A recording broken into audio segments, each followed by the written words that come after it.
The story opens in apartment 604. A woman named Ju Hae lives here, and she has a problem, the kind that starts as a minor irritation and slowly becomes something that consumes your entire life. Sounds coming from the unit above her, unidentifiable, persistent. Wrong in a way she can't fully articulate but can't stop noticing. She's done what most people would do first, installed soundproofing along the ceiling. She has a decibel meter to track the results. She has recordings, documentation, the organized response of someone who wants to be taken seriously when she makes a complaint, but the sounds keep coming. Tonight, as she's recording, the doorbell rings, then crying from somewhere close. Then the television glitches out on its own.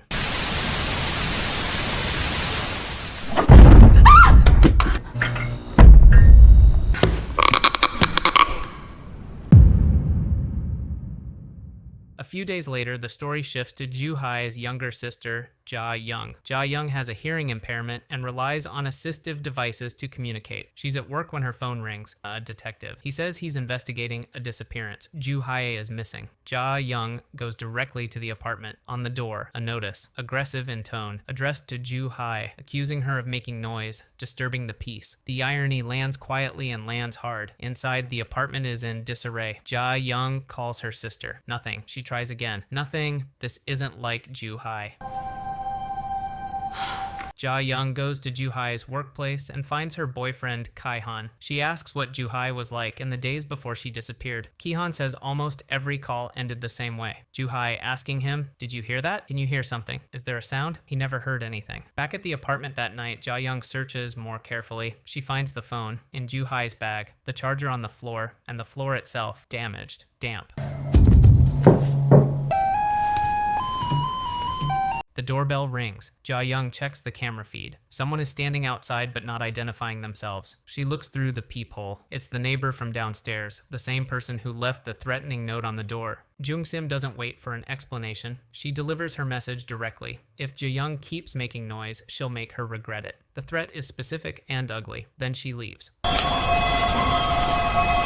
Ja Young turns her attention to Ju Hae's phone. If there are answers anywhere, they're probably in there, but the passcode keeps her out. She tries the combinations she can think of, birthdays, numbers that meant something, and gets nowhere. In the frustration of that moment, a memory surfaces. The accident, their parents, the car, what each sister carried out of it. Ja Young's hearing, Ju Hae's left leg. Two different losses from the same night. The next morning, she finds the building manager. He hasn't seen Ju Hae leave, not once since the last time anyone remembers seeing her. That detail lands strangely. If she didn't go out, where did she go? Ja Young mentions Jung Sim, the note on the door, the threat last night. The manager has been here long enough to have a perspective on this building. He tells her about the sounds, the rumors, and about Ju Hae specifically, how she became almost obsessive about it, walking the hallways daily, trying to locate the source. He starts to say something about room 604, the room Ja Young is now staying in, when another resident appears, complaining about a smell from the basement. They go down. The basement storage room hasn't been properly cleared in 10 years. Waste piled on waste, sealed in and forgotten, generating exactly the kind of smell the resident described. Before anyone can properly assess it, the residents' association head, a woman named Yuli, arrives and shuts the conversation down. Cleanup costs money the building hasn't allocated. The residents who left the waste there are responsible. Nobody gets to complain about consequences they created. She pulls the door closed. Ja Young takes time off work and moves into the apartment full time. She's barely through the door when she finds another warning notice from Jung Sim. The apartment has been empty all day. The note was left anyway.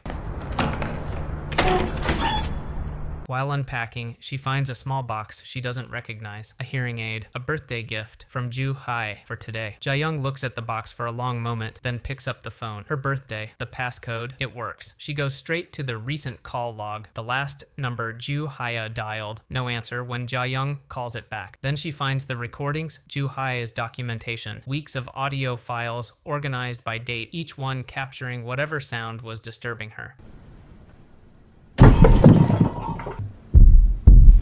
She finds something that doesn't belong, a voice, or something shaped like one, coming from nowhere that makes sense.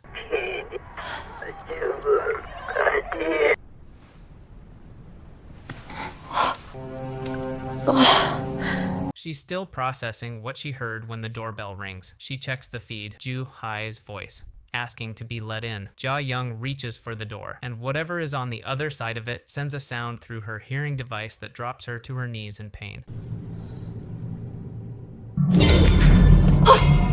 next morning, Ki-han is there when she wakes up. He's already gotten into an argument with one of the other residents in the hallway. Jae-young breaks it up and lets him in. He came to talk about Ju-hae, about the state of things between them before she disappeared. The conversation stops when Ju-hae's phone rings, a real estate agent calling back a missed call from days ago. Jae-young goes to meet her in person. The agent explains that Ju-hae had been calling regularly and asking questions about the unit's history. Who lived there before? What happened in that space? The agent pauses, then tells her, a few months before Ju-hae moved in, something happened in room 604, something tragic, involving a woman who used to live there. The previous tenant of room 604 was a woman who complained constantly about strange sounds. She believed the building was haunted, or said she did. Whether she truly believed it or not, the outcome was the same. She was found dead by her own hand, and by the time anyone checked on her, her body had been decomposing for some time. Jae-young goes home. Another note from Jung-sim on the door. She and Ki-han ignore it and start making missing person flyers. While she's on the phone with the detective reporting her suspicions about Jung-sim, she gets an update. Ju-hae doesn't appear on any security camera in the surrounding area. She almost certainly never left the building. Jung-sim appears at the door again. Ki-han steps in this time and tries to reason with her. Same complaint as always, the noise, the disturbance, even though neither of them has made any sound. Later, while posting flyers around the building, Jae-young notices a small boy standing outside the basement room, watching it, not moving. She asks what he's doing there so late. He walks away without answering. She leans closer to the basement door and hears something from inside, a scratching sound, like fingernails on concrete. Then a woman named Susan appears, another resident. Jae-young tells her about Ju-hae. Susan listens with genuine concern and says she'd do the same thing if someone in her family went missing. Then she mentions something useful. The Residents Association head, Yuli, is planning a demonstration in 2 days, pushing to have the building demolished and rebuilt. Too many rumors, deaths, disappearances. Nobody wants to move in, and Yuli, Susan says, will not let Jae-young's missing person campaign get in the way of her redevelopment proposal getting approved. 조심해요.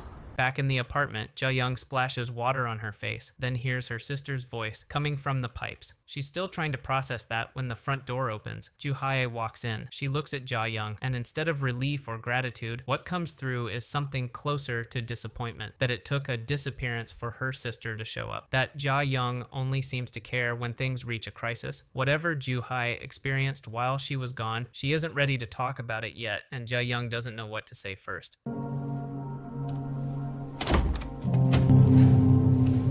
준이야.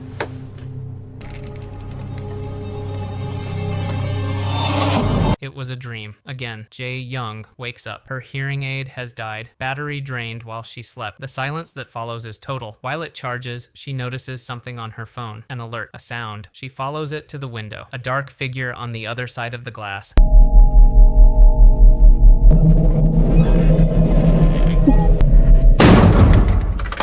Then Jung-sim starts hammering on the door. Whatever drove Jung-sim to this building tonight, she doesn't get her answer. On her way back to her own unit, she hears noise from the floor above Jae-young's apartment. She goes up to investigate. The sound stops the moment she reaches the door, like it was waiting for her to arrive before going quiet. Then Jung-sim realizes she's being watched.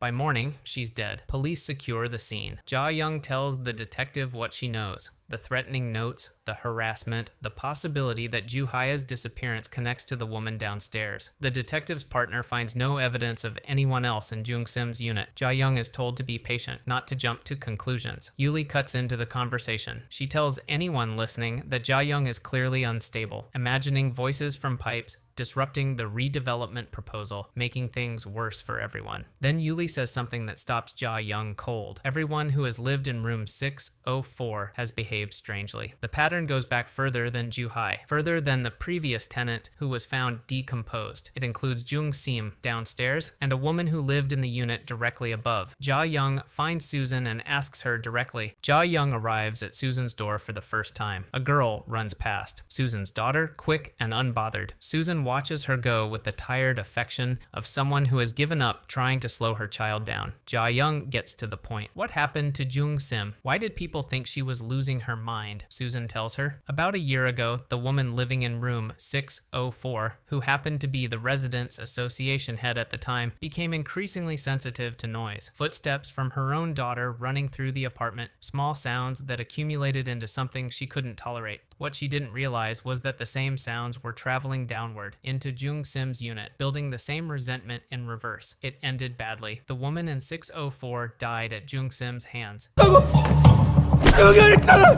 살해당했어요. In her final moments, she beat against the walls, hoping someone would come. Nobody did, and when it was over, the residents made a collective decision to keep it quiet. Property values, the redevelopment proposal, the usual reasons people look away from things they should face. As for Jung-sim, Susan believes what haunted him in his final hours was exactly what you'd expect. The woman he killed, still occupying the walls of this building, still angry. Ja-young asks who lives in the unit directly above her now. Susan says it's been empty for months. Ja-young goes still. Because every night since she arrived, she's been hearing sounds from up there. That night she goes up and tries the door, and finds her own name written on it.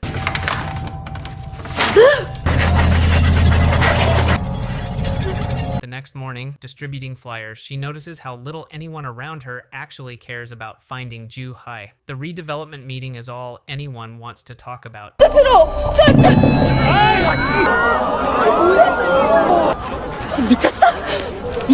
Ki-han pulls her aside. He's been digging into the death of the previous room 604 tenant. The person responsible, the suspect, disappeared without a trace afterward. Ja-young has a theory about where that person went, the same place Ju-hai went, the basement. The police aren't moving fast enough. Ja-young and Ki-han go into the basement themselves. They split at a fork in the corridor to cover more ground. In the darkness, Ja-young finds a notebook. She opens it. Drawings of a family, father, a mother, 2 daughters. She turns the pages slowly. The drawings follow a sequence: a road, a car, an impact. Her family's accident, rendered in someone else's hand.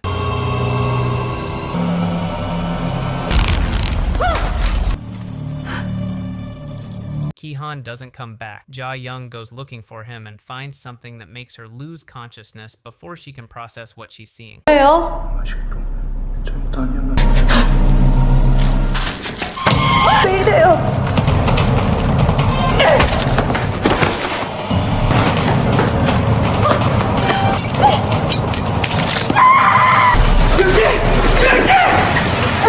She wakes up outside. A boy is crouching next to her. She recognizes him, the quiet child she's seen near the basement before. He pulled her out. Someone explains he's Yuli's son, and that he has a hearing impairment. That's why he never answered her. He never heard the questions. The boy looks at her ear, then reaches over and gently removes her hearing device. Her ear is bleeding. He tells her simply she heard something she wasn't supposed to hear. He tells her not to go back into the basement if she wants to stay alive. Her phone rings. The detective. Ki-han's body has been found in the basement. He's being brought out now. During the interrogation that follows, Ja-young describes what she saw down there. A reinforced steel door deep in the corridor. The detective looks at her steadily. There is no steel door. Nothing she's describing matches what his team found. And Susan, Ja-young recalls, lost her daughter in a car accident years ago. The girl she saw running through Susan's apartment doesn't exist anymore. Young goes back in anyway, past the steel door that the detective says doesn't exist, and there, on the floor of the corridor, Ju-hai's camcorder. She transfers the files and watches. On the night she disappeared, Ju-hai had finally had enough. She went upstairs to confront whoever was making the sounds that had been consuming her life. The door opened. Susan, and the source of the noise, speakers, deliberately placed, turned up to drive the people around her to the edge. Susan didn't just dislike her neighbors, she hated them in a way that had curdled into something methodical and patient.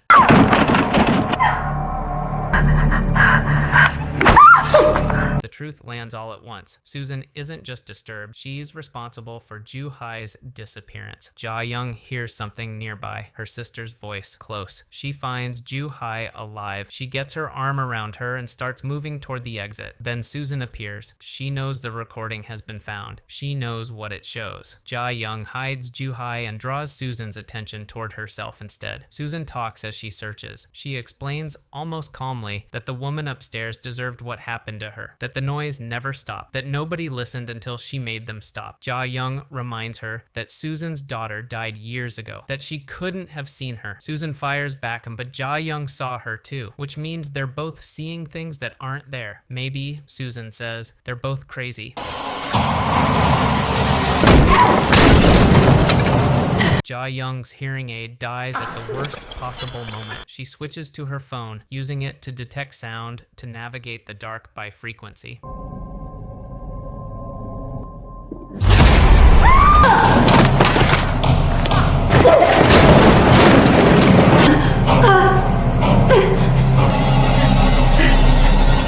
Then the ghost appears. The woman Susan killed, still in the walls, still waiting. She moves towards Susan with the specific gravity of something that has been patient for a very long time.